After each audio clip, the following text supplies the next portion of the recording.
Okay தொடர் வணக்கம். வணக்கம் தொடர். உங்கள் கூட பேசணுங்கிறது ரொம்ப நாள் திட்டம் எனக்கு. இது மட்டும் இல்லை, நான் இது ஆக்சுவலாக நான் பேச விரும்பியது முதல்ல உங்களோட கல்லூரியில் வேலை பார்த்தது, அதன் பிறகு அரசியலுக்கு வந்தது, இந்த பயணத்தை குறித்து தான் அதுதான் விவாதிக்கணும்னு நினச்சேன். ஆனால் அதை கொஞ்சம் ஒத்தி வச்சிடலான்னு யோசிக்கிறேன். ஏன்னா சமீப காலமாக நம்ம தமிழ்நாட்டிலிருந்து வர்ற செய்திகளும் இளைஞர்கள் குறித்து வர்ற சில செய்திகள், வட இந்தியாவிலேருந்து வர்ற செய்திகள் எல்லாமே பழைய ட்ரெண்டுக்கு தலைகீழாக இருக்குது. வட இந்தியாவில் கலவரம் அந்த மாதிரியான செய்திகள் கேட்டுட்டு இருந்த வட இந்தியாவிலிருந்து உரிமைக்கான குரல் ரொம்ப ஓங்கி ஒலிக்கிற ஒரு நேரத்தில் தமிழ்நாட்டிலேருந்து வர்ற செய்தியெல்லாம் அதுக்கு ஆப்போசிட்டாக இருக்குது. கொஞ்சம் ஏமாற்றம் அளிக்கும் வகையில் இருக்குது. நான் இது ஆரம்பிக்கிறது இந்த கோயம்புத்தூர் கல்லூரி மாணவர் இஷ்யூலேருந்து ஆரம்பிக்கிறேன். நீங்கள் கல்லூரிகளில் நீண்ட நாளும் வேலை பார்த்த அனுபவம் இருக்கிறவர், மாணவர்களோட நெருங்கி பழகிய அனுபவம் உங்களுக்கு இருக்கும். அந்த அடிப்படையில் கேட்குறேன், என்ன நடக்குது இங்கே? இப்போ கோயம்புத்தூர் இன்சிடெண்ட்டை பொறுத்த வரைக்கும் அமுதன் அப்படிங்கக்கூடிய மாணவர், அடிப்படையில் ஒரு கள்ளக்குறிச்சியை சார்ந்த ஒரு மாணவர். அவர் அவருடைய அஜாஸ் அப்படின்னு ஒரு ரெண்டு பேரும் ஒரே ரூமில் ஹாஸ்டலில் இருக்கிறாங்க. அவங்க அப்பா சொல்லக்கூடிய விஷயம் என்ன அப்படின்னு பார்க்கும்போது, ஃபஸ்ட் இயர் ஹாஸ்டலில் இருந்தான், செகண்ட் இயர் வெளியே தங்கியிருக்கிறான். வெளியே தங்கினப்போ அவனுக்கு நிறைய சிக்கல்கள் ஏற்பட்டிருக்கு. திருப்பி தேர்ட் இயர் நான் ஹாஸ்டல் வரேன்ப்பான்னு சொல்கிறான். திருப்பி ஹாஸ்டலில் அவர் சேர்த்து விடுறாரு.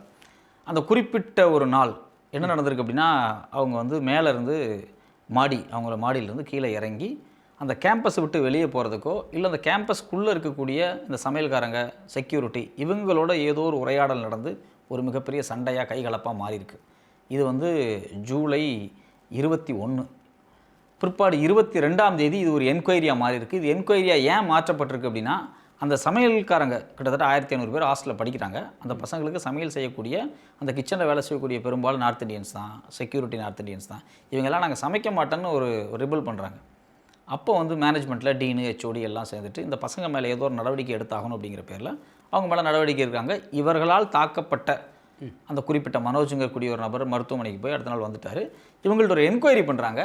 இந்த என்கொயரியின் அடிப்படையில் அந்த மாணவர்கள் சஸ்பெண்ட் பண்ணுறாங்க. போயிட்டு ஒரு வாரம் கழிச்சு வாங்கன்னு சொல்கிறாங்க. பிற்பாடு ஒரு வாரம் கழிச்சு அந்த மாணவர்கள் கல்லூரிக்கு வரும்போது முதல்வரை சந்திக்கிறாங்க, டீனை சந்திக்கிறாங்க. அப்போ அந்த ஹெச்ஓடி டீன் ஒரு ஆஃபர் கொடுக்குறாங்க. ஹாஸ்டலில் ட்ரக்கு பயன்படுத்தக்கூடியவங்களுடைய பேர் பட்டியலை சொன்னால் நான் அவனை ஹாஸ்டலில் சேர்த்துக்கிறேன் அப்படிங்கிற மாதிரி ஒரு உரையாடல் வருது. இப்போ எனக்கு அதில் அடிப்படையில் ஒரு கொஸ்டின் என்ன வந்துச்சு அப்படின்னா, எப்படி திடீர்னு ட்ரக்குங்கிற டிஸ்கஷன் வருது? ஹெச்ஓடியும் டீனும் ஏன் திடீர்னு அந்த பையன்கிட்ட, அந்த குறிப்பிட்ட 2 பசங்கள்கிட்ட ட்ரக்கை பற்றி கேட்க வேண்டிய தேவை எங்கேருந்து வருது அப்படிங்கும்போது, அந்த பேரண்ட் பேட்டி கொடுக்கும்போது ஒரு வார்த்தை சொல்கிறார். அந்த அமுதன் இறந்து போன பையனுடைய அப்பா, அந்த 2 பேர் அமுதனுடைய ரூம்மேட் இருக்கார் இல்லையா, அந்த ரூம்மேட்டு அவங்களுக்கு கீழே ஒரு நார்த் இண்டியன்ட்ட கூல் லிப் கேட்டார். அதில் ஏதோ ஒரு வாக்குவாதம் ஆகி இந்த பையன் ஏதோ சொல்ல போய் எனக்கும் தமிழ் தெரியும்டா அப்படின்னு சொல்லி இந்த நார்த் இண்டியன் சொல்லி இவங்களுக்குள்ள ஒரு சண்டை வந்திருக்கு அப்படிங்கிறத அவர் சொல்கிறார். ஸோ அப்போ அந்த இடத்துலையே நமக்கு ஒரு சின்ன ஒரு சஸ்பெக்ட் வருது. ஸோ அப்போ அங்கே ஏதோ ஒரு சின்ன ஒரு போதைப் பொருள் குறித்து ஒரு உரையாடல் நடந்திருக்கு.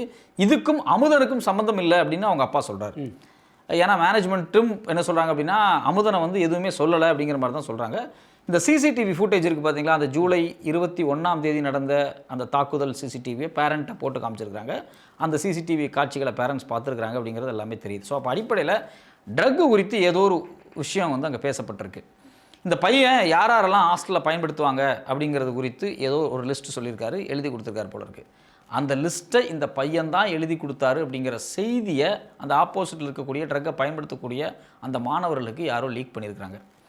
அவங்க அம்மா அழுதுகிட்டே பேசும்போது ஒரு வார்த்தை சொல்கிறாங்க, அந்த வாத்தியார் கேசவன் தான் எல்லாத்தையும் சொல்லிட்டாரு அப்படிங்கிற மாதிரி ஒரு வார்த்தை சொல்கிறாங்க. அது உண்மை என்னென்னு இன்வெஸ்டிகேட் பண்ண தான் புரியும். பட் ஆனால் செய்தி போயிருக்கு. இதில் 2 விஷயம் உண்மை. ட்ரக்கை யாரோ பயன்படுத்தியிருக்கிறாங்க. இந்த ட்ரக்கு பயன்படுத்தினவங்க குறித்தான பட்டியல் லிஸ்ட்டு குறிப்பாக அந்த மாணவன் மேனேஜ்மெண்ட் கல்லூரி நிர்வாகத்துக்கு கொடுத்துட்டாங்க. அதுக்கு பிறகு அந்த பையனை ஒரு 20 பேர் கொண்ட கும்பல் அடித்து கொண்டிருக்கு. இப்போ இது ஒரு கேஸ் ஸ்டடியாக தான் நம்ம பார்க்கலாம். இப்போ சமீபத்தில் பார்த்தீங்கன்னா சென்னையில் கூட சில தனியார் பல்கலைக்கழகங்களுக்குள்ளே அதை சுற்றி இருக்கக்கூடிய விடுதிகளுக்குள்ள வெளியே இருக்கக்கூடிய ரெசிடென்ஸில் மாணவர்களுடைய ரூம்களெல்லாம் போய் போலீஸ் செக் பண்ணியிருக்கிறாங்க. அப்போ சில கஞ்சா போன்ற பொருட்கள் பறிமுதல் செய்யப்பட்டதாக சொல்லப்படுது. செய்திகள் தொடர்ச்சியாக வெளிவந்துகிட்டே இருக்குது. அடிப்படையில் காலேஜ் அப்படிங்கும்போது இப்போ தமிழ்நாட்டை பொறுத்த வரைக்கும் தனியார் கல்லூரிகள், தனியார் பல்கலைக்கழகங்கள் ரொம்ப அதிகமாயிட்டாங்க. கடந்த 25 ஆண்டுகளில் அது ரொம்ப எக்ஸ்டெண்டாக பயங்கர அதிகமாகிடுச்சு. ஆரம்பத்தில் பெரும்பாலும் பார்த்தீங்க அப்படின்னா நம்ம தமிழ்நாட்டை சார்ந்த பசங்க தான் அதில் பெரும்பாலும் படிப்பாங்க. இல்லைனா கேரளா, இப்போ கோயம்புத்தூர் சைடில் இருக்கக்கூடிய எல்லா காலேஜ்லையுமே பெரும்பாலும் மலையாளிஸ் இருப்பாங்க. ஆமாம். இப்போ சென்னை பேஸ்டில் தெலுங்கு அதிகமாக இருக்கும். இது ஒரு மக்கள் அங்கேருந்து இங்கே படிப்பாங்க ஸ்டூடெண்ட்ஸ். இப்போ கடந்த ஒரு 20 ஆண்டுகளில் நீங்கள் அதிகமாக பார்த்தீங்க அப்படின்னா ஒரு 15-20 ஆண்டுகளில் வட இந்தியாவிலிருந்து தான் அதிகமாக வந்து படிக்கிறாங்க. இப்போ நான் ஒரு கல்லூரி ஆசிரியராக இருந்திருக்கேன். கிட்டத்தட்ட ஒரு 8 ஆண்டுகள் 9 ஆண்டுகள் வேலை பார்த்துருக்கேன். என்கிட்ட படித்த பெரும்பாலான மாணவர்கள் வந்து வட இந்தியர்கள் தான். நான் ஹாஸ்டலில் வார்டனாகவும் இருந்திருக்கேன். ஹாஸ்டலில் இருக்கக்கூடிய மாணவர்களில் பெரும்பாலும் 60-70% வட இந்திய மாணவர்களாக தான் இருப்பாங்க. ஸோ இப்போ வட இந்தியாவிலிருந்து இங்கே வந்து படிக்கக்கூடிய மாணவர்கள் எண்ணிக்கை ரொம்ப ரொம்ப ரொம்ப அதிகமாகுது. தனியார் பல்கலைக்கழகங்கள். ஆமாம், தனியார் பல்கலைக்கழகங்களில், தனியார் கல்லூரிகளில் இது மாதிரி. அதில் வந்து பசங்க ஒன்றும் ஹாஸ்டலில் ஃபஸ்ட் இயர் பார்த்தீங்கன்னா எப்படி இருந்தாலும் பேரண்ட்ஸ் கொண்டு வந்து ஹாஸ்டலில் தான் விடுறாங்க. செகண்ட் இயர் ஆட்டோமேட்டிக்காக அவனே பாதி பேர் வந்து வெளியே போய் ரூம் எடுத்து தங்க ஆரம்பிச்சிடறான். அது ரொம்ப இயல்பாக நடக்குது. ஆமாம், அது எல்லா காலேஜிலும் நடக்கும். அது எல்லா காலேஜ் இயல்பாக நடக்குது. ஸோ இப்போ ஃபஸ்ட் இயரை தாண்டி செகண்ட் இயர் போகும்போது ஒரு குறிப்பிட்ட students second year third year முடிக்கிற வரைக்கும் ஹாஸ்டல்லே இருப்பாங்க. அந்த பசங்கள்கிட்ட பெரும்பாலும் பார்த்தீங்க அப்படின்னா இந்த ட்ரக் புழக்கம் அப்படிங்கிறது கொஞ்சம் குறைவாக தான் இருக்கும். அவன் ஏதோ ஒரு வகையில் ஹாஸ்டலை விட்டு போகக்கூடாது அப்படிங்கிற முடிவுலேயே இருப்பான். இந்த ஹாஸ்டல்லையே தங்கியிருப்பான். அது மாதிரி ஸ்டூடெண்ட்ஸ் நிறைய பேர்த்த பார்த்துருக்கேன். 3 வருஷம் முடிக்கும்போது பிஎஸ்சி 3 வருஷம் முடிக்கிறது, இன்ஜினியரிங் 4 வருஷம் முடிக்க வரைக்கும் ஹாஸ்டல்லே இருந்திருப்பான். நான் ஹாஸ்டலை பற்றி ஏன் நான் இவ்வளோ தூரம் சொல்கிறேன் அப்படின்னா, நான் வந்து 4ஆவதுல ஹாஸ்டலுக்கு போனேன். நான் வந்து 4th ஸ்டாண்டர்டில் ஹாஸ்டலில் சேர்ந்தேன். நான் காலேஜ் முடிக்க வரைக்கும் ஹாஸ்டலில் தான் இருந்தேன். காலேஜ் நான் வந்து பிகாம் படித்தேன், எம்ஏ படித்தேன், எம்பிஏ படித்தேன். எல்லாமே வந்து நான் ஹாஸ்டலில் தான் படித்தேன். முடிச்சுட்டு ஒரு பேராசிரியராக வேலைக்கு சேர்ந்து நான் ஹாஸ்டலில் வார்டனாகவும் ஹாஸ்டலில் தான் இருந்திருக்கேன் ஒரு 7-8 வருஷம். எனக்கு ஒரு 40 வருஷம் இருக்குது அப்படின்னா அதில் ஆல்மோஸ்ட் ஒரு 25 வருஷம் வந்து நான் வந்து ஹாஸ்டல்லே. ஆமாம், 20-25 வருஷம் நான் ஹாஸ்டல்லே இருந்திருக்கேன். ஸோ அப்போ ஹாஸ்டலில் இருக்கக்கூடிய மாணவர்களில் யாரோ ஒருத்தங்க 2 பேர் இந்த ட்ரக் பயன்பாட்டுக்குள்ளே வந்தாங்க அப்படின்னா அவங்க கண்டிப்பாக வந்து மொத்தத்தையும் ஸ்பாயில் பண்ணுவாங்க. அது இயல்பாக நடக்கும். அது வந்து இப்போது பெரும்பாலும் வட இந்தியாவிலேருந்து வரக்கூடிய மாணவர்கள் இருக்காங்க பார்த்தீங்களா, அவங்கள்ட்ட வந்து ஏதோ ஒரு வகையில் வந்து ட்ரக் பயன்பாடு அப்படிங்கிறது வந்து கம்பேரிட்டிவாக ரொம்ப அதிகமாக தான் இருக்குது. நம்ம சொன்னால் சில பேர் கோச்சிக்குவாங்க, வருத்தப்படுவாங்க. ஆனால் இருந்தாலும் சொல்லி தான் ஆகணும். நார்த் ஈஸ்ட்லேருந்து வரக்கூடிய மாணவர்கள்ட்ட நான் வந்து நிறையா பார்த்துருக்கேன் மாணவர்கள் பயன்பாடு. நார்த் ஈஸ்டோட இம்பேக்ட் வெஸ்ட் பெங்காலில் பாதிப்பு ஏற்படும். இப்போ இந்த ஒரு காலத்தில் பார்த்தீங்கன்னா மாணவர்கள்லாம் போய் படிக்கிறது அப்படின்னா பெரும்பாலும் டெல்லியை நோக்கி தான் நகருவாங்க. அவன் வந்து சிக்கிம், மணிப்பூர், மேகாலயாவில் இருப்பாங்க, வெஸ்ட் பெங்கால் இருப்பாங்க. அவங்களும் ஜார்க்கண்டில் இருக்கக்கூடிய ஒரிசா, இவங்க எல்லாரும் பெரும்பாலும் வந்து டெல்லியில் போய் படிப்பாங்க. டெல்லி பல்கலைக்கழகங்கள்லேயே நிறைய டெல்லி பல்கலைக்கழகங்களில் ட்ரக் பயன்பாடு அப்படிங்கிறது வந்து ரொம்ப அதிகமாக 25 வருஷத்துக்கு முன்னாடியே இருந்துச்சு. இப்போ நான் சில கல்லூரிகளில் பார்த்துருக்கேன். சென்னையிலேயே சில கல்லூரிகளில் 25-30 ஆண்டுகளுக்கு முன்னாடியே ட்ரக் பயன்பாடு அப்படிங்கிறது வந்து ரொம்ப மைக்ரோ லெவலில் இருக்கும். ஒரு 30 இயர்ஸ்க்கு முன்னாடி மைக்ரோ லெவலில் பயன்படுத்தப்பட்டிருக்கும். நீங்கள் ஒன்றுமே இல்லை, நம்ம பழைய தமிழ் சினிமாக்கள் எடுத்து பாருங்கள். நம்மவர் கமலஹாசன் படமாக இருக்கட்டும், இது மாதிரி பல படங்கள் எடுத்து பாருங்கள். அந்த படத்துலேயே வந்து கல்லூரிகளில் ட்ரக் புழக்கத்தை பற்றி நிறையா ஒரு டிஸ்கஷனாக இருந்துக்கிட்டே இருக்கும். ஸோ அது வந்து ஒரு மைக்ரோ தான். சென்னை மாதிரியான ஒரு காஸ்மோபாலிட்டன் ஒரு சிட்டிக்குள்ளே இங்கே இருக்கக்கூடிய கல்லூரிகளில் வெளியேருந்து வரக்கூடிய ஸ்டேட்லேருந்து வரக்கூடிய 1-2 பேர் வந்து பயன்படுத்துவாங்க. ஏன் நான் வெளியே இப்போ நம்ம தமிழ் பசங்க பயன்படுத்த மாட்டாங்களா? இப்போ உற்பத்தி இங்கே இல்லை அப்படின்னா பெரும்பாலும் தமிழ்நாட்டில் உற்பத்தி அப்படிங்கிறது குறைவு தான். தமிழ்நாட்டில் கடந்த 20-25 வருஷங்களில் குறிப்பாக தமிழ்நாடு, கேரளா பார்டரில் இருக்கக்கூடிய மலைப்பகுதிகளில் கஞ்சா போன்ற விஷயங்களை பயிரிடுறது ரொம்ப இயல்பான ஒரு விஷயமா இருக்கும். நான் நார்த் இந்தியன்ஸை ஏன் இவ்வளோ தூரம் சொல்கிறேன் அப்படின்னா, கோயம்புத்தூர், திருப்பூர், ஈரோடு பக்கம் வேலை செய்ய வந்த வட இந்தியர்கள் சில பேருக்கு வீட்டை வாடகை விடுவாங்க.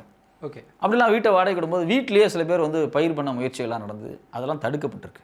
அதெல்லாம் கண்டுபிடிக்கப்பட்டு தடுக்கப்பட்டிருக்கு. ஊரில் மக்களே வந்து, ஏன்னா இங்கே இருக்கக்கூடிய மக்களுக்கு அது என்ன பயிர்னே தெரியாது. நீங்கள் ஃபார் எக்ஸாம்பிள் இப்போ நான் இருக்கேன் அப்படின்னா நீங்கள் இருக்கீங்கன்னா ஒரு கஞ்சா செடியை பார்த்தா அது நமக்கு கஞ்சா செடின்னு தெரியவே தெரியாது, என்னன்னே தெரியாது நமக்கு. பட் ஆனால் அவங்களுக்கு தெரியும். அதை அவங்க விலையை வச்சு மாட்டியிருக்காங்க. பிடிச்சி ஊரே சேர்ந்து அடித்து நியூஸஸ் நிறைய இருக்குது.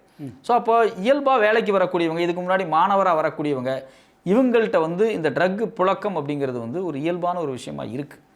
அந்த ட்ரக் புழக்கம் இன்றைக்கி கல்லூரிகளில் பெரும்பாலும் வட இந்திய மாணவர்கள் அதிகமாக படிக்கக்கூடிய கல்லூரிகளில் ரொம்ப அதிகமாக மாறிடுச்சு.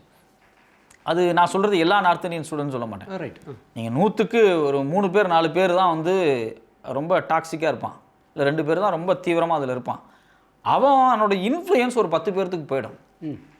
ஸோ அது ஒரு பெரிய மேஜராக இன்றைக்கி நீங்கள் 100ல் ஒரு 10 பேர் ட்ரக்கு புழக்கத்தில் இருக்குது அப்படின்னா ரொம்ப அதிர்ச்சியான ஒரு செய்தி தான் அது. ஆமாம், நீங்கள் வந்து ஒரு ஆள் இருப்பான், அவன் வந்து அரிய பரவிடும். 2வது, இது மாதிரியான ட்ரக்கை பயன்படுத்தக்கூடிய மாணவர்கள் மேலே நடவடிக்கை எடுக்கிறதுக்கே ஒரு பெரிய பயம் வரும். ஆசிரியருக்கே, வார்டனுக்கே. எதனால்? ஏன்னா அவன் வந்து எதை பற்றியும் யோசிக்க மாட்டான். நாளைக்கு நம்ம வெளியே போகும்போது நம்மளை அடிச்சிடுவான். ஓகே, பாதுகாப்பு. இந்த ஓகே பாதுகாப்பு என்ன? ஒரு ஆசிரியருக்கு பாதுகாப்பு இருக்காது, ஒரு வார்டனுக்கு வார்டன் என்ன நினைக்கிறீங்க? கிட்டத்தட்ட ஒரு 300-400 பேர் ஹாஸ்டலில் ஒரு பிளாக்கில் இருப்பான். அதில் 2 பேர் இருப்பாங்க வார்டன். தினம் போய் எல்லா ரூமையும் போய் திறந்து பார்த்து உள்ள என்ன இருக்குன்னு பார்க்கவே முடியாது, ஒரு நாளும் பார்க்க முடியாது. ரெண்டாவது அவன் 3-4 மணிக்கு காலேஜ் முடிஞ்சோடனே வெளியே போயிட்டு நைட்டு 9 மணிக்கு தான் ஹாஸ்டலுக்கு வருவான், ஒரு 8:30 மணி 9 மணிக்கு ஹாஸ்டலுக்கு வருவான். அப்போ நீங்கள் அவன் எங்கே போனால், யாரோட பழக்க வச்சிட்டான், எந்த ரூமில் தங்கியிருந்தான், எந்த ஃப்ரெண்ட்ஸை பார்க்க போனால், ட்ரக் அடிச்சானா எது அப்படிங்கிறத கண்டுபிடிக்கிறது ரொம்ப கஷ்டமாக இருக்கும். உண்மையிலே ப்ராக்டிக்கலாகவே நீங்கள் ஒரு பெரிய இன்ஸ்டியூஷன், நீங்கள் இருக்கக்கூடிய தனியார் பல்கலைக்கழகங்களில் 10,000 பேர் 20,000 பேர் மாணவர்கள் படிக்கிறதுங்கிறது இயல்பான ஒரு விஷயமா இருக்குது. 10,000 பேர் படிக்கக்கூடிய பெரிய கல்லூரிகளில் நீங்கள் 1000 பேர் ட்ரக் பயன்படுத்தினா கூட நம்மளால் கண்டுபிடிக்க முடியாது. 1000 பேர் ஒரு 100 பேர் பயன்படுத்தினா கூட கண்டுபிடிக்க முடியாது. அது ரொம்ப கஷ்டமான ஒரு ப்ராசஸ். அப்போ வந்து இது வந்து ஒரு ஒரு ஒரு இந்த ட்ரக்கை எலிமினேட் பண்ணுறது அப்படிங்கிறது ஒரு பெரிய வேலை. அது இப்போ தமிழ்நாட்டில் எனக்கு தெரிஞ்சு 20 வருஷத்தில் ரொம்ப அதிகமாகிடுச்சு. ஒரு 15-20 வருஷத்தில் அதிகமாகிடுச்சு. நான் கல்லூரியில் பேராசிரியராக வேலை பார்த்த காலகட்டத்தில் நான் பல பேர்த்த போய் பார்த்துருக்குறேன். வெளியே தங்கியிருக்கக்கூடிய மாணவர்கள் வந்து அது மாதிரி ஸ்பாயில் ஆகிருக்காங்க.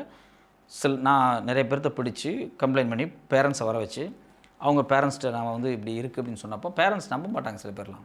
அதுவும் தமிழ் தெலுங்கு மலையாள பசங்களுடைய பேரண்ட்ஸ்கிட்ட சொன்னால் அவங்க நம்பவே மாட்டாங்க. எதனால்? அது அவங்களுக்கு வந்து ஒரு என் பையன் அப்படி பண்ண மாட்டான் அப்படிங்கிற ஒரு குருட்டுத்தனமான ஒரு நம்பிக்கை இருக்கும். ஒரு பேரண்ட்லாம் நான் அடிக்கவே வந்துட்டார், நீ என் பையனை வந்து தப்பாக சொல்கிற அப்படின்னு. அவன் வெளியே தங்கியிருந்தான். அப்புறம் பிற்பாடு அவங்க அப்பாவே ஒரு 3-4 மாதம் கழித்து வந்து திருப்பி அவரே வந்து ரொம்ப ஃபீல் பண்ணி பேசினார். அவனை வந்து ஒரு அந்த டிஅடிக்ஷன் சென்டர் கூப்பிட்டு போனாங்க. இது இயல்பாக நடக்கும். ஸோ அப்போ பேரண்ட்ஸ்கிட்ட நம்ம எப்படி இந்த விஷயத்தை போய் கன்வே பண்ணுறது, இல்லை மேனேஜ்மெண்ட்டுக்கிட்ட எப்படி கன்வே பண்ணுறது, இதனால் மாணவர்கள் எப்படி வந்து ஆசிரியரை ஒரு வில்லனாக பார்ப்பாங்க. நீங்கள் என்றைக்குமே பார்த்தீங்கன்னா சட்டம் ஒழுங்கு அப்படிங்கிற பிரச்சனை அப்படிங்கிறது வந்து ஒரு கிரவுண்டில் வந்து ஒரு போலீஸும் ஒரு ஒரு ஒரு ரவுடிக்கும் இடையில் இருக்கக்கூடிய அந்த உறவு இருக்குது பார்த்தீங்களா, அது மாதிரி தான் ட்ரக்கை பயன்படுத்தக்கூடிய மாணவனுக்கு ஒரு ஆசிரியருக்கு இடையில ஒரு பஞ்சாயத்து ஓடிக்கிட்டே இருக்கும். நம்ம வந்து அவனை பிடிச்சி கொண்டு நிறுத்திட்டோன்னு வச்சுங்களேன், அவன் வந்து நம்மளை என்ன பண்ணுவான், எது பண்ணுவான், ஒரு ஒரு ஒரு மிரட்டல் துணியிலே இருப்பான். மேனேஜ்மெண்ட்டோ கல்லூரியோ அவங்களுக்கு ஒன்றும் பெரிய பாதுகாப்பெல்லாம் தர முடியாது. எப்படி தர முடியும், அவங்களாலையும் தர முடியாது. ஸோ அப்போ அந்த ட்ரக் பயன்பாட்டை கட்டுப்படுத்துறது அப்படிங்கிறது வந்து உண்மையிலே ரொம்ப டஃப்பான ஒரு ப்ராசஸ். அந்த டஃப்பான ப்ராசஸாக இருந்தாலும் அதை வந்து சிஸ்டமேட்டிக்காக தான் பண்ணி ஆகணும்.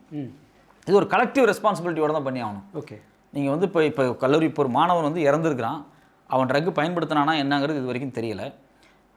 அவன் மேலே எந்த தப்பு, ஏன்னா ட்ரக் பயன்படுத்தக்கூடிய பையனாக இருந்திருந்தால் இந்த லிஸ்ட்டை அவன் வெளியிட்டிருக்க மாட்டான் மேபி.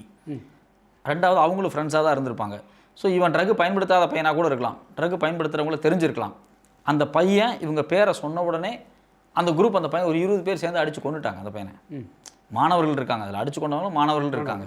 ஸோ அப்போ இது இயல்பாக நடக்கும். ஒரு ஒரு ஒரு ட்ரக் பயன்படுத்தக்கூடியவனுக்கு அவன் எதை பற்றியும் யோசிக்க மாட்டான், ரொம்ப அரகண்ட்டாக பிஹேவ் பண்ணி போய் அடித்து கொண்டுருவான். சில பேர்த்த பார்த்தாலே நமக்கு வந்து ட்ரக் பயன்படுத்தக்கூடிய விஷயங்கள் வந்து நமக்கு வந்து தெரியும் மாணவர்கள்ட்டே. அவங்க வந்து ட்ரக் பயன்படுத்தக்கூடிய நிறைய மாணவர்கள் வந்து ஃபிசிக்கலாக ரொம்ப மெலிஞ்சு போயிடுவாங்க. ஆமாம், ரொம்ப அவங்கள்ட்ட முகம் வந்து எப்பவுமே ஒரு தூக்கமின்மையை காமிச்சிட்டே இருக்கும். அவங்க முகத்தில் எப்பவுமே ஒரு டல்னஸ், தூக்கமின்மை இருந்துக்கிட்டே இருக்கும்.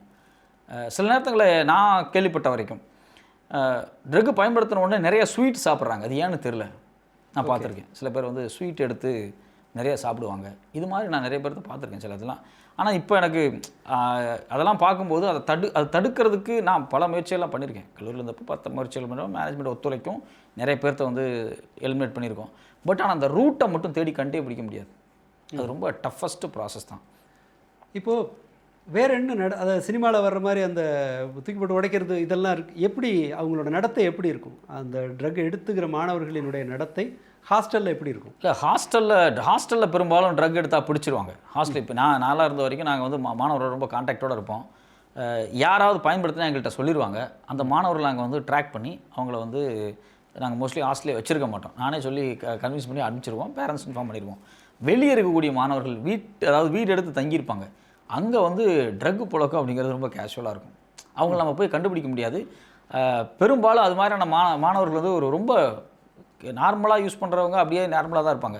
கொஞ்சம் ரொம்ப அடிக்ட் ஆனவங்க, அவங்கள்ட்ட வந்து அவங்கள்ட்ட முதல்ல உணவு பழக்கம் ரொம்ப மோசமாக கட் ஆகிருக்கும். சாப்பிட மாட்டாங்க. ஓகே, சாப்பாடு வந்து முழுசாக அவங்கள்ட்ட வந்து ஃபுல்லாக கட் ஆகிடும். ஸ்மோக்கு, டீ இது மாதிரியோட நிறுத்திக்குவாங்க. உடம்பு பயங்கரமாக விளைஞ்சு முகம் வந்து பார்த்திங்க அப்படின்னா ஒரு ரொம்ப டல்லாக இருக்கும். அதை யூஸ் பண்ணின ஸ்மெல் ஏதோ ஒரு வகையில் அவங்கள சுற்றி இருந்துக்கிட்டே இருக்கும். அந்த ஸ்மெல் வந்து ஒரு மாதிரி ஒரு கருகின ஸ்மெல் மாதிரி இருக்கும். அது ஓகே, எனக்கு வந்து அந்த எக்ஸ்பீரியன்ஸ் நான் வந்து அந்த பக்கம் இருந்து மாணவர்களை பார்த்தனால நான் எங்கேயாவது பைக்கில் எங்கேயாவது போகும்போது யாராவது ஸ்மெல் வந்தாலே எனக்கு ஒரு கான்சியஸ் வந்துடும். யாரோ இங்கே பயன்படுத்துகிறாங்க போல இருக்குது அப்படின்னு ஒரு கான்சியஸ் வரும். மாணவரை கண்டுபிடிச்சிட முடியும். இதில் ரொம்ப லாஜிக்கான ஒரு விஷயம் என்ன அப்படின்னா, ஒரு கஞ்சா அடிக்கக்கூடிய மாணவனுக்கு இல்லை ஒரு கஞ்சா அடிக்கக்கூடிய இளைஞனுக்கு கஞ்சா எங்கே கிடைக்கும் அப்படிங்கிற ரூட் அவனுக்கு கிடைக்கிது. ஏன் அந்த ரூட்டை வந்து போலீஸ்னால ட்ராக் பண்ண முடியல அப்படிங்கிறது தான் ஒரு முக்கியமான ஒரு கேள்வியாக இருக்குது. இப்போ நான் ஒரு கஞ்சா அடிக்டாக இருக்கேன் அப்படின்னு வச்சுக்கோங்க. ஃபார் எக்ஸாம்பிள், என்னால் இது எங்கே கிடைக்குன்னு தேடி போகிற அளவுக்கான ஒரு பாசிபிலிட்டிஸ் எப்படி எனக்கு கிடைக்குது, ஒரு இளைஞனாக எப்படி கிடைக்குது? அப்போ என்னால் முடியும் அப்படிங்கும்போது போலீஸும் அதை ட்ராக் பண்ணி வந்து பிடிக்க முடியும். அது எங்கே டிஸ்ட்ரிபியூட் ஆகுது அப்படிங்கிறதான் பிடிக்க முடியும். நீங்கள் வந்து அதுதான் உள்ளதுலேயே ஒரு பெரிய டஃபஸ்ட் ப்ராசஸ். இப்போ நார்த் இந்தியாலாம் பார்த்தீங்க அப்படின்னா பஜாஜ் மாதிரியான பெரிய நிறுவனங்களே வந்து கஞ்சாவை பயிரிடுறாங்க, மருத்துவ வசதிகளுக்காக பயிரிடுறாங்க. கவர்மெண்ட் லைசன்ஸ் கொடுத்துருக்கு. அது குறித்து இந்தியா டுடேலாம் நிறைய கட்டுரை எழுதியிருக்காங்க.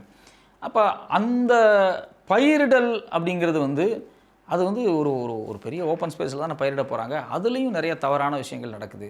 அதை வந்து இளைஞர்கள் வந்து தவறாக பயன்படுத்துகிறாங்க, விளைய வைக்கிறாங்க, நிறையா நடக்குது. இயல்பாகவே இந்தியாங்கிற வரைபடத்தில் வந்து இந்த நான் சொல்கிறது இப்போ உள்நாட்டுக்குள்ளே கிடைக்கக்கூடிய கஞ்சா மாதிரியான சில பொருட்கள் தான். கொக்கைன்லாம் லைஃப்பில் நான் பார்த்தே கிடையாது, எப்படி இருக்குன்னே தெரியாது நமக்கு. அதெல்லாம் சினிமாவில் பார்த்தது தான். அது பயன்படுத்துகிறவங்க எப்படி இருப்பாங்க நமக்கு தெரியாது. சாதாரணமாக அந்த கஞ்சா பயன்படுத்துகிறவங்க அப்படிங்கிறது இயல்பாக ஓடிக்கிட்டு இருக்கு. ஆனால் அந்த கொக்கைன் பயன்படுத்தக்கூடியவங்கலாம் ரொம்ப அரகண்ட்டாக இருப்பாங்க அப்படின்னு சொல்கிறாங்க. ஏன்னா கொக்கைன் அப்படிங்கிறது வெளிநாடுகள்லேருந்து பெரும்பாலும் ஏற்றுமதி நாடுகள்லேருந்து வருது அப்படிங்கிறாங்க. அதில் குறிப்பாக தென் அமெரிக்க நாடுகள்லேருந்து கடல் வழியாக தான் அது வருது. இந்தியா அப்படிங்கிற மேப்பே எடுத்து பார்த்திங்கன்னா 2 சைடும் கடல். நமக்கு இந்த 2 சைட்லேயுமே வந்து கோல்டன் கிரசன்ட், கோல்டன் ட்ரையாங்கிள் அப்படின்னு 2 விஷயத்தை சொல்கிறாங்க. கோல்டன் கிரசன்ட் அப்படிங்கிறது ஈரானுக்கு இந்த பக்கம் இருக்கக்கூடிய நாடுகள், ஆப்கானிஸ்தான், பாகிஸ்தான், ஈரான், இந்த வளைகுடா பகுதியிலையும் ட்ரக் வந்து கடத்தப்படுது. கொக்கைன் மாதிரியான பெரிய ட்ரக் கடத்தப்படுதுன்னு சொல்கிறாங்க. இந்த பக்கம் நீங்கள் வந்து பர்மாவிலேருந்து ஸ்டார்ட் ஆகுது. Burma, Vietnam, Laos, Java, Sumatra, இந்த பகுதிகள்லையும் கோல்டன் ட்ரையாங்கிள் இந்த ஏரியாவை சொல்கிறாங்க. இந்த பகுதிகளிலையும் ட்ரக்கு பயன்பாடு அப்படிங்கிறது வந்து போயிட்டே இருக்குது. எனக்கு தெரிஞ்சு கலோனியல் பீரியட்லேயே அந்த ஓபிஎம் பார்லாம் நடந்துச்சு பார்த்தீங்களா, சைனா கூட நடந்த ஓபிஎம் பார். அந்த காலகட்டத்திலே அவங்க ஓபியத்தை வந்து நிறைய ஏற்றுமதி பண்ணியிருக்கிறாங்க. ஓபிஎம் ஏற்றுமதி பண்ண நிறைய ஆட்களும் பெரிய பணக்காரராகவும் மாறின கதைகளும் நிறைய உண்டு. ஸோ இப்போ அந்த ஓபிஎம் ஏற்றுமதி இறக்குமதியில் எப்படி வந்து இந்த வடகிழக்கு ஆசியாவில் இந்த பர்மா, டிபெட், இந்த நேபாள் பார்டர், அந்த மேலே இந்த நேபாள் பார்டர்லேருந்து இந்த பக்கம் வரைக்கும் ஃபுல்லாக அதில் வந்து நார்த் ஈஸ்ட்டும் பாதிக்கப்பட்டிருக்கு. இது எல்லாமே வந்து ஜியாகிரபிக்கலாகவே வந்து பெரிய பெரிய போதைப் பொருள்களோட இந்தியா வந்து ஒரு வகையில் கனெக்ட் ஆகிருக்கு. Correct, okay. இதில் ஒன்றும் முக்கியமான விஷயம் நான் சொல்லணும் என்னன்னா, போலீஸ்க்கு இது ஒரு பெரிய டஃபஸ்ட் ஜாப் அப்படின்னு நம்ம ஏன் சொல்கிறோன்னா, இப்போ நீங்கள் கொக்கைனோ இல்லை பெரிய பெரிய விதவிதமான போதைப் பொருளோ பெரும்பாலும் கடலில் தான் கடத்திட்டு வரப்படுது. கடல் முழுக்க வந்து நேவி கட்டுப்பாட்டில் இருக்கும். நேவியை தாண்டி ஒரு பொருளை கொண்டு வரணும் அப்படின்னா கஸ்டம்ஸ், அது இல்லாமல் வந்து கடலோர பாதுகாப்பு, இது எல்லாமே பெரும்பாலும் சென்ட்ரல் கவர்மெண்ட் கட்டுப்பாட்டில் தான் இருக்கும். நார்காட்டிக்ஸ் பீரோ, இதுவும் சென்ட்ரல் கவர்மெண்ட் கட்டுப்பாட்டில் தான் இருக்கும். நீங்கள் இதெல்லாம் தாண்டி ஒரு போதைப்பொருள் சிட்டிக்குள்ளேயோ ஒரு ஸ்டேட்டுக்குள்ளேயோ வந்ததுக்கு பிறகு அது லா அண்ட் ஆர்டர் இஷ்யூவாக மாறி அது அந்த மாநில காவல்துறையினுடைய பொறுப்பாக மாறிடும். இப்போ இதை வந்து மேஜராக தடுக்கிறது அப்படிங்கிறது தான் ஒரு பெரிய சேலஞ்ச், பெரிய சவால், பெரிய சவால்கள். இதை தடுக்கிறது தான் ஒரு மிகப்பெரிய சவாலே இருக்குது. அதுக்கு வந்து கடலோர காவல்படையாக இருக்கட்டும், இல்லை அதுக்கு வந்து கஸ்டம்ஸ் டிபார்ட்மெண்ட்டாக இருக்கட்டும். இன்றைக்கி பெரும்பாலான துறைமுகங்கள் வந்து தனியார் மயமாயிருச்சு. நீங்கள் வந்து அதானிக்கு சொந்தமான முத்ரா துறைமுகத்தில் பலாயிரக்கணக்கான கோடிக்கு ட்ரக் 2 முறை பிடிக்கப்பட்டிருக்கு. அப்போது இப்போ தான் அது 2 முறை பிடிக்கப்பட்டிருக்கு அப்படின்னா 10 முறை பிடிக்காமல் வெளியே போயிருந்திருக்கும். ஆமாம், இயல்பாக நடக்கிறதா. ஏன்னா அந்த கஸ்டம்ஸ் ஆஃபீஸரும் மனுஷன் தான், அவனையும் கரப்ட் பண்ண முடியும், யார் என்ன வேணாலும் செய்ய முடியும். அப்போ இன்றைக்கி ஒரு ஒரு கஸ்டம்ஸ் மாதிரியான டிபார்ட்மெண்ட், போர்ட்டு மாதிரியான இடங்கள் தனியாருக்கு போகிறது இன்னுமே பெரிய ஆபத்து. இப்போ நீங்கள் வந்து இப்போ பெரும்பாலும் பார்த்தீங்கன்னா போர்ட்டு, ஷிப்பு, அந்த ஷிப்பை இன்சூரன்ஸ் பண்ணுற கம்பெனி, அங்கே தயாரிக்கப்படக்கூடிய பொருள், கப்பலில் போகக்கூடிய பொருள், இது எல்லாமே ஒரு தனிநபர் தனியாருக்கு சொந்தம்னா அவன் என்ன பொருள் உற்பத்தி பண்ணுறான், எதை வந்து கப்பலில் கொண்டு போகிறான், எவ்வளோவுக்கு விற்கிறான், அந்த கப்பல் யார் பேரில் இருக்குது, எந்த பேர் இன்சூரன்ஸ் பண்ணுறான், இது எல்லாமே ஒரு பெரிய கேள்விக்குறியான விஷயம். ஒரு பிரிட்டிஷ் காலகட்டத்தில் இங்கே இருக்கக்கூடிய ஒரு போர்ட்டில் வந்து என்ன போகுதுன்னே இங்கே இருக்கக்கூடிய மக்களுக்கு தெரியாது. அவன் வந்து வசூல் பண்ணி வாங்கிட்டு போயிடும். அது மாதிரி தான் வந்து இன்றைக்கி தனியார் மயத்தில் இது ஒரு பெரிய சிக்கல் இருக்குது. போர்ட்டெல்லாம் தனியார் மயம் ஆக்குனதில் ஒரு பெரிய சிக்கல் இருக்குது. குறிப்பாக கஸ்டம்ஸ் டிபார்ட்மெண்ட் வந்து இதை சீரியஸாக எடுத்துக்கல. கப்பலில் பெரும்பகுதி வருது, கப்பல் ரூட்டு தான் பெரும்பகுதி ரூட்டு. இப்போ கப்பலை கஸ்டம்ஸ் டிபார்ட்மெண்ட் ரொம்ப சீரியஸாக அவங்க செக் பண்ணணும். அவங்களுக்கு போய் கேட்டிங்கன்னா அவங்க நிறையா கன்சர்ன் சொல்லுவாங்க, பிரச்சனை சொல்லுவாங்க. என்னங்க ஒரு நாளைக்கு இத்தனை கப்பல் வருது, இவ்வளோ டேங்கர்ஸ் வருது, கண்டெய்னர் இறங்குது, கண்டெய்னர், ஆமாம் ஆமாம், எதில் எங்கே என்ன வச்சுருக்காங்கன்னு யாருக்கு தெரியும், எங்களுக்கு அவ்வளோ சஃபிஷியண்ட்டான ஸ்டாஃப்ஸ் கிடையாது, எங்களுக்கு அதுக்கான டெக்னாலஜி கிடையாதுன்னு அவங்க ஒரு கதை சொல்லுவாங்க. அது தனியாக நடக்கும். இன்னொரு பக்கம் நேவி, கடலோர காவல்படை, இது எல்லாமே வந்து இதை ப்ரொடெக்ட் பண்ணாதான் ஏதோ ஒரு லேயர்லேருந்து இன்னொரு லேயர் ப்ரொடெக்ட் பண்ணணும். ரெண்டாவது இதுக்கான பணம் கோடிக்கணக்கில் வந்து கொக்கைனுக்கான பணங்கள் வந்து எக்ஸ்சேஞ்ச் பிளாக் மணி ரூட்டில் எக்ஸ்சேஞ்ச் ஆகிறதெல்லாம் வந்து நார்காட்டிக்ஸ் பியூரோ பிடிக்கணும். அதை வந்து ஒரு என்ஃபோர்ஸ்மெண்ட் டிபார்ட்மெண்ட் வந்து ரொம்ப ஸ்ட்ராங்காக செயல்பட்டால் தான் இதெல்லாம் அவுட்டர் லேயர். நான் சொல்கிறது இந்த கோல்டன் ட்ரையாங்கிளும் கோல்டன் கிரசன்ட்டில் நடக்கக்கூடிய ட்ரேடை தடுக்கிறதுக்கு.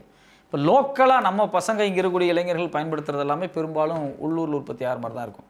அதெல்லாம் வந்து பார்த்திங்கன்னா ஏதோ ஒரு மலை பிரதேசங்களில் உற்பத்தி ஆகி வரக்கூடியதாக இருக்கும்.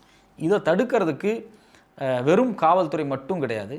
ஒரு கல்லூரியில் இருக்குது, ஒரு விடுதியில் இருக்குது, வெளியே தங்கிக்கூடிய மாணவர் இருக்குது அப்படின்னா உண்மையிலேயே வந்து முதல்ல பேரண்ட்ஸு, காலேஜில் இருக்கக்கூடிய ஃபுல் டைமாக டீச்சர்ஸ் அப்பாயின்ட் பண்ணணும். மாணவர்களை வந்து கவுன்சிலர்ஸ் மாதிரி ஃபுல் டைமாக ஒவ்வொரு இத்தனை மாணவர்களுக்கு இத்தனை ஃபுல் டைம் 2 பேர் 3 பேர் ஃபுல் டைமாக இந்த வேலை மட்டும் பார்க்கணும். அவங்க பாடம் நடத்திட்டு மாணவர்களை வந்து சாயங்காலத்தில் ஹாஸ்டலில் பார்க்கக்கூடிய ஆட்கள்னால எதுவுமே பண்ண முடியாது.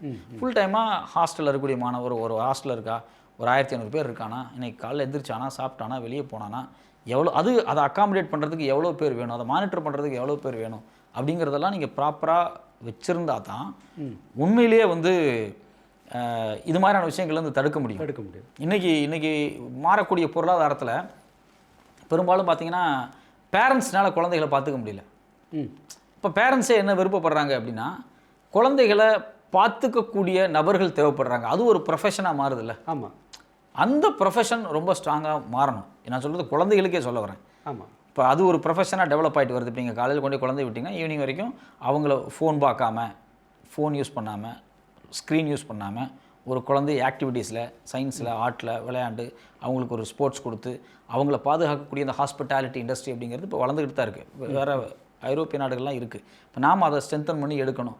பெரிய பெரிய கல்லூரிகளில் மாணவர்களை வாட்ச் பண்ணுறதுக்கு, மாணவர்களை பார்க்குறதுக்கு அதிகப்படியான ஸ்டாஃப்ஸ் நீங்கள் வந்து கவுன்சிலர்ஸு நிறைய பேர்த்த அப்பாயின்ட் பண்ணி, குறிப்பாக சைக்காலஜி படித்தவங்களை, நீங்கள் சைக்காலஜி படிச்சிருக்கீங்க எனக்கு தெரியும், சைக்காலஜி படித்தவங்களை நிறைய பேர்த்த அப்பாயின்ட் பண்ணி இந்த மாணவர்கள் எல்லாத்தையும் பார்க்கணும். அவங்கள வந்து உண்மையிலே சொல்ல போனால் ஒரு பெரிய ஒரு கல்லூரி இருக்குது அப்படின்னா ஒரு பிரின்சிபல் இருக்கணும், 2 வைஸ் பிரின்சிபல் இருக்கணும், ஒரு டைரக்டர் வேணும். ஒரு இன்ஸ்டியூஷன்னா இத்தனை ஸ்டூடெண்ட்டுக்கு இத்தனை ப்ரொஃபஸர் இருக்கணும், இத்தனை ஸ்டூடெண்ட்டுக்கு வந்து இத்தனை பேர் வந்துருக்கணும் அப்படின்னு சொல்கிற மாதிரி இவ்வளோ ஸ்டூடெண்ட்ஸ் படிக்கக்கூடிய காலேஜில் இத்தனை கவுன்சிலர்ஸ் இருக்கணும் அப்படிங்கிறதும் ஒரு கட்டாயமாக கொண்டு வரணும். ஆமாம், கவுன்சிலர்ஸ் இவ்வளோ பேர் வேணும், அது சைக்காலஜி படிச்சிருக்கணும், அவங்க ரொம்ப திறமையாக மாணவர்களோட இன்ட்ராக்ட் பண்ணுறவங்களா இருக்கணும், மாணவர்கள் எதையும் அவங்கள்ட்ட வந்து சொல்கிற அளவுக்கு ஒரு ஃப்ரீயாக இருக்கணும். அதே சமயத்தில் அவங்க ரொம்ப தைரியமான, ரொம்ப ஸ்ட்ராங்கான ஆளாக இருக்கணும். அதை வாட்ச் பண்ணணும், அப்சர்வ் பண்ணணும்.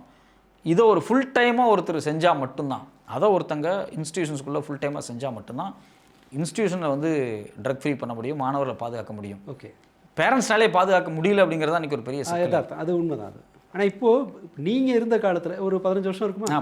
10 வருஷம் இருக்கும். 10 வருஷத்துக்கு முன்பு அது ஓரளவு கொஞ்சம் அவுடேட் ஆனது. ஆமாம், அன்னைக்கு இருந்தது எல்லாமே வந்து இயற்கையாக கிடைக்கிற பொருள்லேருந்து வர்ற போதைப்பொருள். ஆமாம், அந்த நார்காட்டிக்ஸ் வருது. இப்போ வந்து அதை இன்னும் அதையே கண்டுபிடிக்க முடியாது. நம்ம கண்டுபிடிக்க முடியாது. குள்ளி போடுறதே கூட ஸ்மெல்லை வச்சு கண்டுபிடிக்கலாம். அதுக்கு மேலே எதுவும் கண்டுபிடிக்க முடியாது. இப்போ வந்திருக்கிறது எல்லாமே சிந்தட்டிக் எல்லாம் கண்டுபிடிக்க முடியாது, ரொம்ப கஷ்டம். மெத்தாக இருக்கட்டும் அல்லது அது போல் எல்எஸ்டியாக இருக்கட்டும், இது போன்ற எக்ஸ்ட்ரஸி, இதெல்லாம் வந்து ஸ்மெல்லை வச்சும் கண்டுபிடிக்க முடியாது. அவங்களோட நடத்தையிலையும் ஒரு பெரிய சேஞ்ச் தெரியாது. இன்ஃபேக்ட் இதை விட இன்னும் பெட்டராக இருப்பாங்க. இப்படி ஒரு புது வருது. ஆமாம், ஆக்சுவலி வகையான ட்ரக் ஸ்மோக் பண்ணுறவங்கள நமக்கு வந்து தப்பானவங்களா தெரியல. ஆமாம், அது மாதிரி ட்ரக் யூஸ் பண்ணுறவங்களும் தப்பான ஆட்களாக தெரியாத அளவுக்கான ஒரு சோசியலிஸ்ட் கல்ச்சர் வந்துகிட்டு இருக்கு. ஓகே, எனக்கு தெரிஞ்சு சென்னையில் பிரபலமான ஒரு சைக்காட்ரிஸ்ட் வந்து கஞ்சா வந்து ஆக்சுவலாக நல்ல ட்ரக்ன்ற மாதிரி பேசி நான் கேட்டிருக்கேன். அவர் என்ன சொல்கிறாருன்னா, தீவிர மனநல பிரச்சனை இருக்கவங்கள அதை கொஞ்சம் காம் டவுன் பண்ணுது. டெக்னிக்கலி ஸ்பீக்கிங் உங்களுக்கு அது உங்களுடைய நடத்தையை மாற்றுறது பிரச்சனையை தவிர கஞ்சாவை விட இதில் சாகுறவங்க அதிகம், ஸ்மோக்கிங்கில் அதிகம். ஆமாம், இந்த மாதிரியான நார்காட்டிக்ஸில் இருக்க ப்ராப்ளம் என்னென்னா அவர்களுடைய பிஹேவியரில் வர்ற சேஞ்ச் இருக்குல்ல.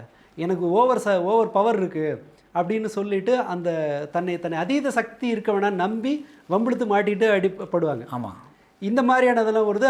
மேற்கொண்டு நீங்கள் பார்த்தீங்கன்னா பாஜகவோட செல்லப்பிள்ளையான அந்த யோகா ஒரு பதஞ்சலி குரூப், அந்த ஆள் ரொம்ப நாளாக பேசிகிட்டு இருக்கிறாரு, கஞ்சாவை வந்து லீகலாக இது பண்ணுங்க, அனுமதிங்க அப்படின்னு சொல்லிட்டு. இப்போ இந்த சிந்தட்டிக் நார்காட்டிக்ஸ் எல்லாம் வரும்போது நாம் பிரச்சனையை கண்டுபிடிக்கும் போதே அது கையை மீறி போயிருக்கும். ஆமாம், அண்டு விலை வந்து நீங்கள் பார்த்தீங்கன்னா 1 கிராம் 3000 4000 5000 ஈவன் 10000 வரைக்கும் போகுது அப்படிங்கிறதும் அது ஒரு குரூப்பாக கன்சியூம் பண்ணுறது. அதுக்கு எனக்கு ஏன் அதை சொல்கிறேன்னா, பெங்களூரில் ஒரு பையனை ஒரு அப்பா ஒரு டி அடிக்ஷன் சென்டரில் சேர்க்குறாரு. அவர் பயந்து நடுங்கிட்டு உட்காந்துருந்தார். ஏன்னா பையன் ரெக்கவர் ஆகணாங்கிறது அவர் பயம் இல்லை, இவன் அந்த குரூப்லேருந்து பிரித்து கொண்டு வந்துட்டேன். ஏன்னா அங்கே வாங்குறவன் தான் சப்ளையரும் கூட. இவன் ஒரு டோஸை வாங்கினா 2 சப்ளை பண்ணணும். ஆமாம், அது ஒரு நாளை பின்ன அந்த குரூப்லேருந்து வந்துட்டான்னா அவனை ஏதாவது பண்ணிவிடுவாங்களோன்னு எனக்கு பயமாக இருக்குது அப்படின்னாரு. இந்த இந்த பிரச்சனை குறித்து பெற்றோர்களுக்கு ஏதாவது தெரிஞ்சிருக்கா? இல்லை இப்போ இதை எப்படி ஃபேஸ் பண்ண இந்த இதை வந்து கல்லூரிகள் எப்படி ஃபேஸ் பண்ணும்? அமுதன் கொலைன்னு இருக்கு இல்லைங்களா, அமுதனுடைய கொலை இன்னைக்கு கோவையில் நடந்திருக்கு. அந்த பையனும் வந்து ஏதோ ஒரு வகையில் ட்ரக் விஷயத்தை வெளியே சொல்லிட்டான், யாரோ பயன்படுத்துறத சொல்லிட்டான் அப்படிங்கிறதுனால அந்த பையனை கொண்டுட்டாங்க அப்படிங்கிறது தான் ஒரு அவங்க பேரண்ட்ஸ் சொல்ல வரக்கூடிய விஷயம். நீங்கள் அப்படி நடக்குமானா கண்டிப்பாக நடக்கும். ஒரு அப்பா தம் மகன் இந்த குரூப்லேருந்து வெளியே கொண்டு வந்துட்டோம், அந்த பையனை கொண்டுருவாங்களோன்னு பயப்படுறாரு அப்படிங்கிறது இயல்பாக நடக்கக்கூடிய விஷயம் தான். நீங்கள் சொன்னது தான் உண்மை. நீ வந்து இவ்வளோ வாங்குறியா, இவ்வளோ விற்று கொடு. ஸோ இது வந்து இந்த பிட்காயின் மாதிரி இல்லை இந்த வந்து மல்டி லெவல் மார்க்கெட்டிங், எம்எல்எம்எல் மார்க்கெட்டிங் மாதிரி தான் அது. இது அந்த அந்த அந்த அந்த பபுளுக்குள்ளேயே சுற்றிக்கிட்டு இருக்கும். அதுலேருந்து புது புது ஆட்களை வந்து உள்ளே கொண்டு வந்து அந்த பபுளை அவங்க பெருசு பண்ணிகிட்டே இருப்பாங்க. அதில் வந்து உண்மையிலேயே பேரண்ட்ஸ் கண்டுபிடிக்கிறதே ரொம்ப, இன்றைக்கி இருக்கக்கூடிய பேரண்ட்ஸ்னால கண்டுபிடிக்கிறது ரொம்ப கஷ்டமாக தான் இருக்கும். ஏன்னா பேரண்ட்ஸ் 2 பேருமே வெளியே போவாங்க. குழந்தைகளுக்கும் அம்மா அப்பாவுக்கும் இடையில் இருக்கக்கூடிய கேப் அப்படிங்கிறது ரொம்ப ரொம்ப அதிகமாகிருச்சு.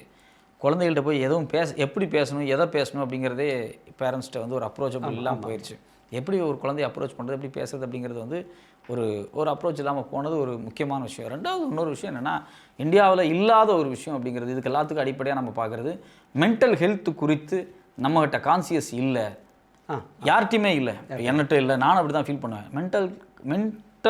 மென்டல் ஹெல்த் அப்படிங்கிறது ஒரு தலைவலி மாதிரி, ஒரு வயிற்று வலி மாதிரி.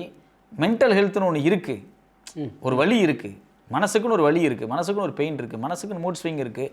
இதை ஒரு சயின்ஸாக எடுத்துக்கிட்டு இதை வந்து ப்ராப்பராக இதுக்கு வந்து இப்போ ஒன்றும் இல்லை, உடம்புல வந்து B12 குறைஞ்சிருச்சுன்னா, சில விட்டமின் குறைஞ்சிருச்சுனாவே நமக்கு மூட் அப்செட் ஆயிரும் அப்படின்னு சொல்கிறாங்க. ஸோ அப்போ இது வந்து மென்டல் ஹெல்த் அப்படிங்கிறது இட்ஸ் மேட்டர் எ லாட். அதை வந்து ரொம்ப கவனமாக பார்த்துக்கிட்டால் தான், அது ஒரு துறை வளர்ந்து வந்தால் தான், அந்த துறை வளர்ந்து வரும்போது தான் இப்போ சாதாரண இளைஞர்கள் இப்படி ஏதாவது மன கஷ்டத்தில் வீட்டில் ஒரு டிஃப்ரென்ஸ் ஆஃப் ஒப்பீனியன், லவ் பண்ணுற பொண்ணோட டிஃப்ரென்ஸ் ஆஃப் ஒப்பீனியன், காலேஜில் ஒரு டிஃப்ரென்ஸ் ஆஃப் ஒப்பீனியன் வாத்தியாரோட, இது மாதிரியான மாணவர்கள் வந்து சோகத்தில் போய் அடித்து பழகி ஒரு பெரிய ஆளாக மாறி அதில் அடிக்ஷன் ஆகி வெளியே வர முடியாமல் போகிறாங்க இல்லையா. ஸோ அப்போ மென்டல் ஹெல்த் அப்படிங்கிற செக்டாரியை வளர்த்தெடுக்க வேண்டிய பொறுப்பு நமக்கு இருக்குது அப்படின்னு தான் ஃபீல் பண்ணுறேன். ஏன்னா இது வந்து குளோபலைஸ்ட் எக்கானமியில் நம்ம இந்த ட்ரில்லியன் நோக்கி நகரம், அந்த ட்ரில்லியன் நோக்கி நகரம் அப்படின்னு சொல்கிறோம். ஸோ அப்போ அந்த மென்டல் ஹெல்த் குறித்து நாம் என்ன பாலிசிஸ் ஃப்ரேம் பண்ண போகிறோம். நீங்கள் வந்து ஒரு கல்லூரியில் 1000 பசங்க படிக்கிறாங்கன்னா ஒரு 2 பேர் கவுன்சிலர், 3 பேர் கவுன்சிலர் இருக்கணும். அப்போது 10,000 பேர் படிக்கிறாங்கன்னா கவுன்சிலர்ஸே ஒரு 25 பேர் 30 பேர் இருக்கணும். அவங்களோட வேலை ஸ்டூடெண்ட்ஸை பாதுகாக்கிறது, எங்கே போகிறாங்க எங்கே வர்றாங்க, அவங்களுக்கு அட்வைஸ் பண்ணணும், அவங்கள்ட்ட பேசணும். அப்போது ஒரு கவுன்சிலராக இருக்கக்கூடியவங்க சைக்காலஜி தெரிஞ்சிருக்கணும், அவங்க மென்டல் ஹெல்த் ரொம்ப ஸ்ட்ராங்கான பர்சனாக இருக்கணும். அப்படிங்கும்போது இந்த துறை வளர்ந்து வரணும். இந்த துறை வளர்ந்து வரும்போது தான் சோஷியலாக வந்து நம்ம வந்து ஏன்னா எப்பவுமே நீங்கள் வந்து ட்ரக்ஸை தடுக்கிறதுங்கிறது ஒரு டிஃபென்சிவ் மெக்கானிசம், ஒரு டிஃபென்ஸ், அது ஒரு ப்ரிவென்ஷன், ஒரு டிஃபென்ஸ் தடுக்கிறது. அது காலங்காலமாக இருக்கும், எல்லா காலத்துலையும் அது இருந்துகிட்டு தான் இருக்கும். பட் டிஃபென்ஸை விட்டுட்டு அஃபென்ஸை நோக்கி நகர்றது அப்படிங்கிறது வந்து வேறு ஒரு துறையை வளர்த்தெடுக்கிறது. இந்த ஏரியாவில் ஒரு மென்டல் ஹெல்த் சார்ந்த ஒரு துறையை வளர்த்தெடுக்கிறது, ஒரு ஹாஸ்பிட்டாலிட்டியை குழந்தைகளுக்கு இளைஞர்களுக்கான ஒரு ஹாஸ்பிட்டாலிட்டி துறையை வந்து வளர்த்தெடுக்கிறது, இது வந்து ரொம்ப முக்கியமாக தான் நான் பார்க்குறேன். ஆமாம், அதில் ஒரு சேலஞ்சு நான் குறுக்கிட்டுறதுக்கு முடிக்கணும். அதில் ஏன் பெரிய சவால் என்னென்னா, அது முதலாளிகள் சொன்னதுலேருந்து வர்றது. அது ஒரு ப்ரொடக்டிவ் வேலை இல்லை. இப்போ நீங்கள் ஒரு நல்ல கெமிஸ்ட்ரி டீச்சரை கூட்டு வரீங்கன்னு வச்சுக்கோங்களேன் ஸ்கூலில், இந்த வருஷ கடைசியில் அதோட ரிசல்ட் தெரிஞ்சிடும். ஆமாம், எக்ஸாம்பிள் கெமிஸ்ட்ரியில் போன வருஷத்தை விட இம்ப்ரூவ் பண்ணிட்டோம் அப்படின்னு சொல்லிட்டு வேற ஒரு ஆள் நல்ல சமயக்காரனை கொண்டு வந்தால் கூட ஹாஸ்டலில் தகராறு குறைச்சிடலாம். ஆமாம், பட் கவுன்சிலரோட பலன் என்ன அப்படிங்கிறது இவங்களுக்கு தெரியறது இல்லை. ரிசல்ட் அவங்களுக்கு காமிக்க முடியாது, விஷுவலாக தெரியாது. எனக்கு சரியாயிடுச்சுன்னு ஒருத்தர் சொல்ல போகிறது இல்லை, பிரச்சனை இருக்குன்றத. இன்னொன்று இதுக்கு நீங்கள் வெயிட் பண்ணணும். ஏன்னா நான் சில பள்ளிகளில் எல்லாம் முதல் கிளையண்ட்டை வர வைக்கிறதுக்கு 3 மாதம் ஆகும் ஒரு ஆளுக்கு நம்பிக்கையை உருவாக்குறதுக்கு. அடுத்ததாக இந்தியாவில் இருக்கிற இன்னொரு பெரிய சவால் வந்து நாம் ஐசியூவில் அட்மிட் பண்ண வேண்டிய நேரத்தில் தான், மென்டல் ஹெல்த் விஷயத்தில் ஒரு நோயாளி ஐசியூ போக வேண்டிய நேரத்தில் டாக்டரை பார்த்து கன்சல்டேஷனுக்கு ஜுரத்துக்கு மாத்திரை வாங்க போகிற மாதிரி வருவாங்க. ஆமாம், நீங்கள் கண்டுபிடிக்கும் போதே இந்த சவால்கள் இருக்குது பள்ளிகளில் அநேகமாக. அதனால் ப்ரைவேடைசேஷன் ஒரு முக்கியமான ரீசன். ஏன்னா ஒரு முதலாளி குறைவான ஆட்களை வச்சு நிறைய லாபம் எடுக்க தான் பார்க்க போகிறாங்க. ஆமாம், அப்போ முதல்ல அடிபட போகிறது யாருன்னா மென்டல் ஹெல்த் தான். இப்போ வரைக்கும் எனக்கு ஒரு டேட்டா எடுத்திருக்கேன். நான் வேலை பார்த்த நேரத்தில் எந்த வயதில் என்ன மாதிரி பிரச்சனைகள் வருது, என்ன மாதிரியான இன்டர்வென்ஷன் இருந்தால் எந்த மாதிரியான இந்த பிரச்சனைகளை குறைக்கலாம் அப்படிங்கிறது குறித்த ஒரு நாலேஜோடு தான் ஒரு ஸ்கூல் ஒரு இயரை முடிக்கிறேன். அடுத்த ஒரு வருஷம் என்ன பண்ணுவாங்க, வேற ஒரு ஸ்கூலில் போகணும். அப்போ என்ன ஆகுனா, இந்த அனுபவம் இருக்குல்ல, அது என்னோட அழிஞ்சிரும். அந்த எக்ஸ்பீரியன்ஸு அந்த பள்ளிக்கு போய் சேரணும், அதுக்கு ஒரு மெக்கானிசம் இருக்கணும். ரெண்டாவது, சென்னையில் இருக்கிற கவுன்சிலர் எல்லாம் சேர்ந்தால் எல்லாரோட அனுபவமும் சேர்ந்து அதிலிருந்து கிடைக்கிற படிப்பினை புதுசாக வர்றவனுக்கு போகணும். ஆனால் இங்கே அந்த மாதிரியான ஒரு தகவலை ஒருங்கிணைக்கிற சிஸ்டம் நம்மகிட்ட கிடையாது. என்னோட அறிவுங்கிறது என்னோட செத்து போயிடும். என் கூட வேலை பார்த்தவரோட அறிவுங்கிறது அவரோட செத்து போயிடும். இது இந்த மாதிரியான பலவீனம்னு கணக்கெடுத்தீங்கன்னு வச்சுக்கோங்களேன், இது தனியாக ஒரு டிபேட்டே பேசலாம். ஆமாம். ஸோ இந்த நெருக்கடியெல்லாம் இருக்குது.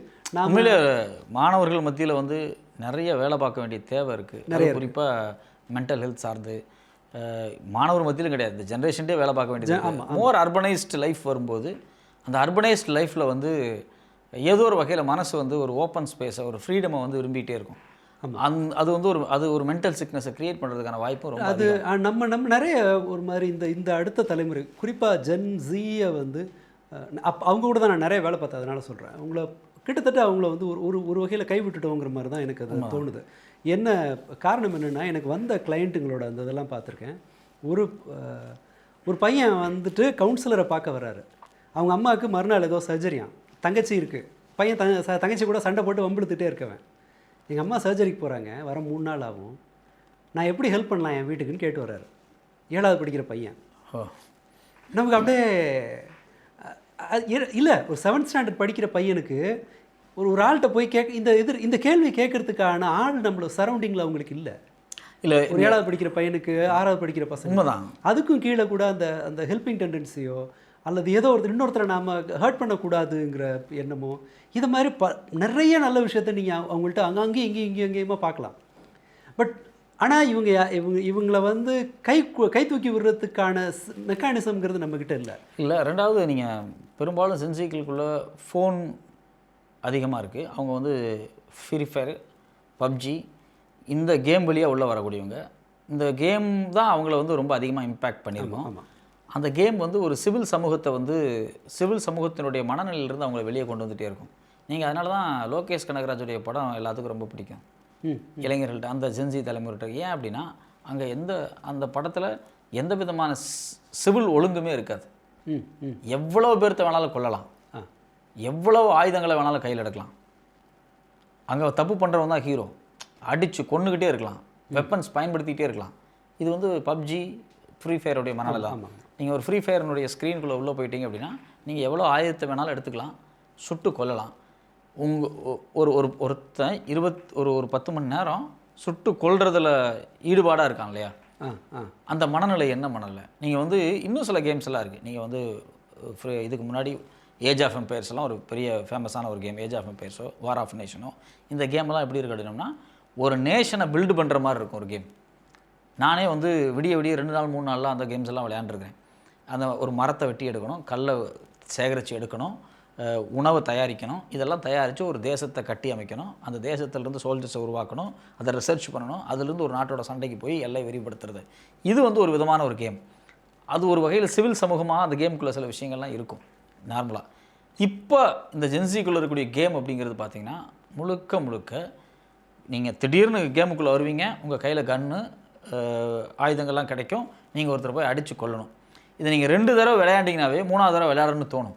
ஏன் அப்படின்னு தொடர்ந்து சொன்னால், உங்களுக்கு ஒரு மேப் இருக்கும், அந்த மேப்பில் நீங்கள் ரொம்ப ஃப்ரீடமாக சண்டை போட்டுருக்கலாம். இந்த ஜிடிஏலேருந்து வந்த ஒரு கல்ச்சர் தான் ஜிடிஏன்னு ஒரு கேம்.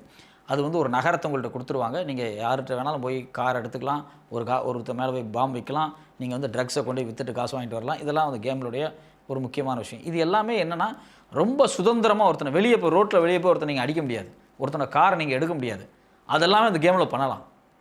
ஸோ கட்டவிழ்த்து விடப்பட்ட ஒரு மனநிலை இருக்குது பார்த்தீங்களாண்ணா, அந்த மனநிலையை நோக்கி உந்துதல் ரொம்ப அதிகமாகிட்டே இருக்குது. அது சார்ந்த படங்கள், அது சார்ந்த ஒரு படத்தில் நடிக்கக்கூடிய நடிகர்கள், இவங்க மேலாம் ரொம்ப அது படம் எடுக்கக்கூடிய டைரக்டர்ஸ், இவங்க மேலாம் இளைஞர்களுக்கு வந்து ஒரு பெரிய ஒரு ஈர்ப்பு வருது இல்லையா. இது எல்லாமே வந்து இந்த ஜென்சி கல்ச்சர் கேம்ஸ் வழியாக தான் தயாரிக்கப்படுறது. ஆமாம், கேம்ஸ் வழியாக தான் இந்த மனநிலை தயாராகி கொண்டே இருக்கிறது. அது வந்து சிவில் சமூகத்திலிருந்து அவங்கள வெட்டி தனியாக எடுக்குது. இங்கே விக்ரம்னு ஒரு கமல் படம் பயங்கர சக்ஸஸ்ஃபுல்லாக ஓடி இருக்கு. கமல் வாழ்க்கையிலே அவ்வளோ பெரிய வசூலை வந்து ராஜ்கமல் பார்த்துருக்க மாட்டாங்க. அந்த படத்தினுடைய சக்ஸஸ் அப்படிங்கிறது ஃப்ரீ ஃபயர் கேம் தான்.